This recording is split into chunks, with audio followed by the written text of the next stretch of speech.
Hey everybody, let's talk today about some terms you might be hearing and seeing a lot of on the news these days.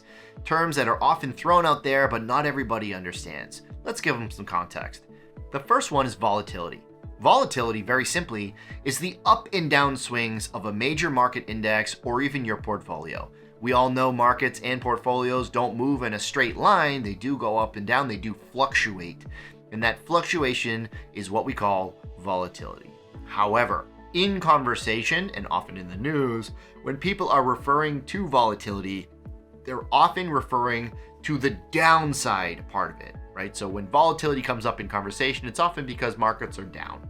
So let's give some terms to how down the markets get.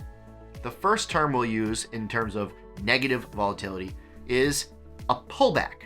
A pullback is when markets are down between 0 and 10%. That happens very often. Even multiple times a year on average, pullbacks happen. And that's some mini resets. They don't last very long. They often reset and then you move on to reach new highs again. If the volatility or the series of pullbacks brings markets down between 10 and 20%, we refer to that as a correction.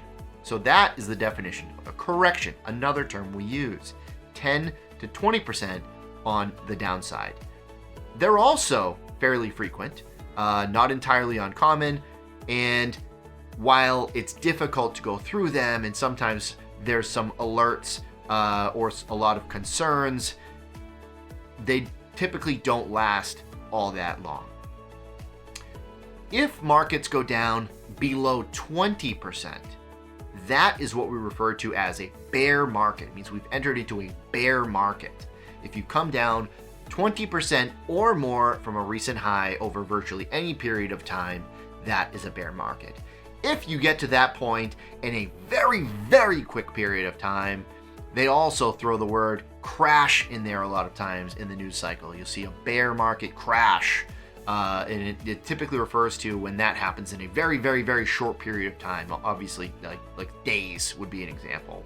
So while in 2022 or late in 2022, we haven't seen a crash, we are in a bear market and have been since June on most major indices. In indices, meaning the S&P 500, the Dow Jones Industrial Average, or the NASDAQ Composite, the three most often used or referenced indices that we have here in the United States.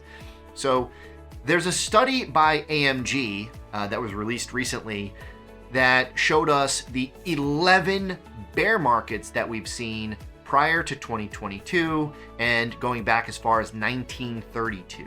So between 1932 and now, there have been 11 bear markets.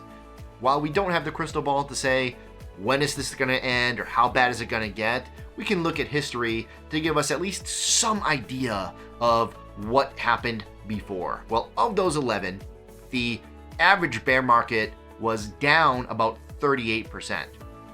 That is in no way a projection of where we think things are going. It's simply a look back at historical data, and markets were down on average 38%, with an asterisk that includes numbers like the Great Depression's 83% drop, and even the Great Recession 07 to 09 down about 51. So there's some outlier numbers there, but the data is what it is from this set from the study.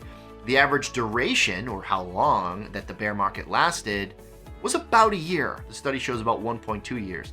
I've seen other studies that show 289 days, but give or take, a year is the average duration, okay?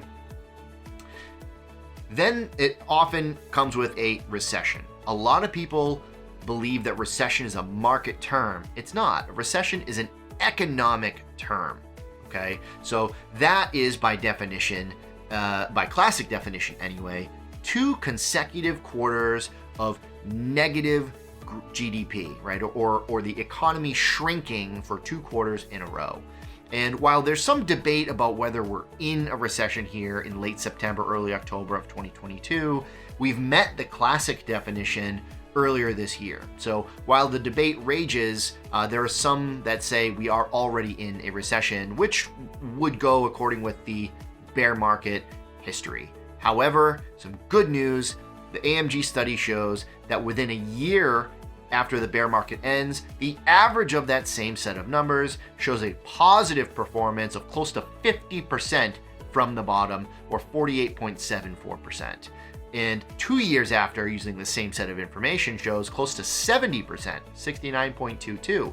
So there's some great news, and that's because in each one of those 11 bear markets, they were followed by bull markets. And bull markets, on the good news, a Kiplinger study shows that bull markets tend to last on average about 3.8 years, and the positive performance has always outweighed the negative performance that preceded it. So there's some definitions there. We talked about volatility, pullbacks, corrections, bear markets, recessions, and bull markets all together. So now you have a little bit more context and meaning behind the headlines that you see in the news cycles. Hope that helps.